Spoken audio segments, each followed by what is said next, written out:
Sometimes the scariest stories are the ones that are super, super short. And today we're going to tear one of those apart. It's a viral horror story that, honestly, packs more terror into a couple of lines than most novels do. We're going to break it down, bit by bit, to really figure out what makes it so terrifying. So it all kicks off with something simple, right? Almost boring, a dripping sound. But it's the little details that get under your skin. It happens every single night. That's a pattern, and that right there is enough to put you on edge. You start wondering what's causing it, and maybe even scarier, what makes it stop. Okay, so this first part of the story, it's all about creating what's called an anomaly. It's just one single, disturbing detail that just doesn't quite fit with the world we know. And this is such a classic horror setup, right? You take a totally safe, normal place and you just drop in one thing that is fundamentally deeply wrong. Now, the real power of that first line is how specific it is. Think about it. The author could have just said in the middle of the night, but no, they chose 2:13 a.m.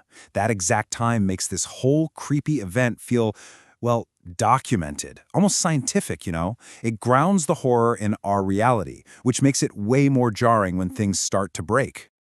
And right here, this is the first huge contradiction. The thing she hears, that drip, drip, drip, is completely canceled out by what she sees. She hears water, but there's no water. The hall is bone dry. So that creates this immediate conflict, not just for her, but for us too. You have to ask, is she just imagining things, or is something else happening?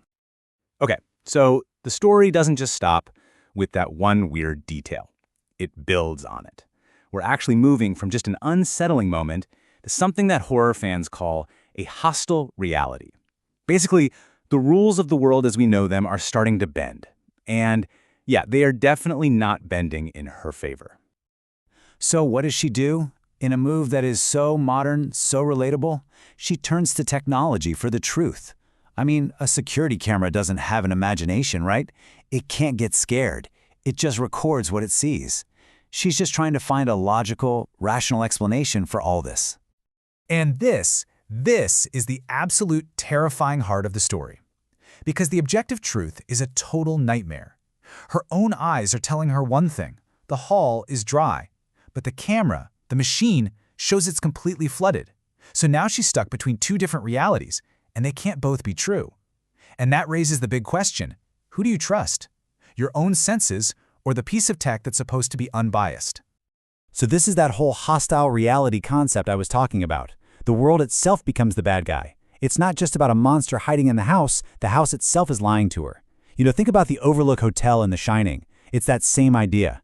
The very fabric of her world is falling apart, becoming untrustworthy, and it feels like it's actively trying to drive her insane. So her reality is completely shattered, and now the story shifts gears. It's moving into the climax. That vague psychological threat? It's about to get very, very physical. The problem isn't just out there in the hallway anymore. It's coming for her. That wet reality, the hostile one from the camera, has now broken through her final defense. I mean, your bedroom, your bed, that's supposed to be the one totally safe space in the world.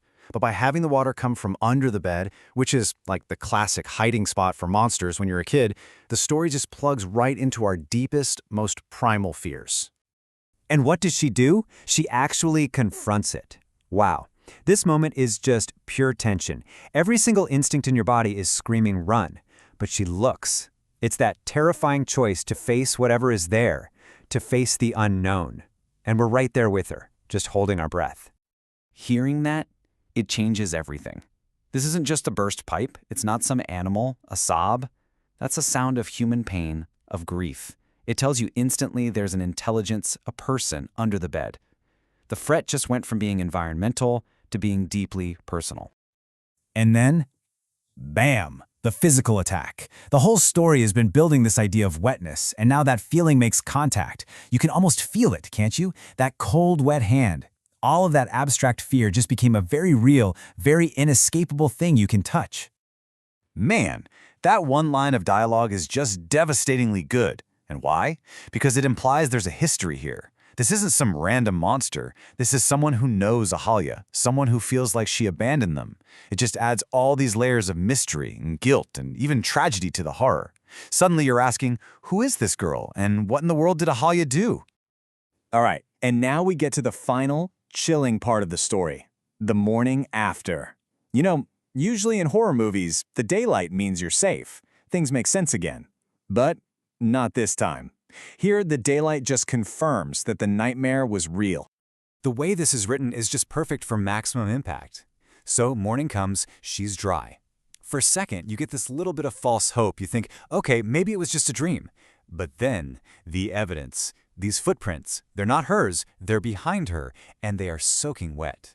It's like a trace of that other reality has bled over into hers. And here's the kicker. There's no escape. There's no rational explanation left to hang on to. This supernatural thing has left behind physical, undeniable proof that it happened. Think about the psychological damage of that. The entity was with her, and those wet footprints prove it's still with her, right now. Which leaves us with the story's brilliant, haunting final question. The immediate danger seems to be over, but the mystery? The mystery is just getting started. By ending it right there, the story just gets stuck in your head, and it forces you to try and figure out the answers yourself. It's the perfect hook. It makes you want to know more. And that feeling, that unanswered dread, well, that might just be the scariest part of the whole thing.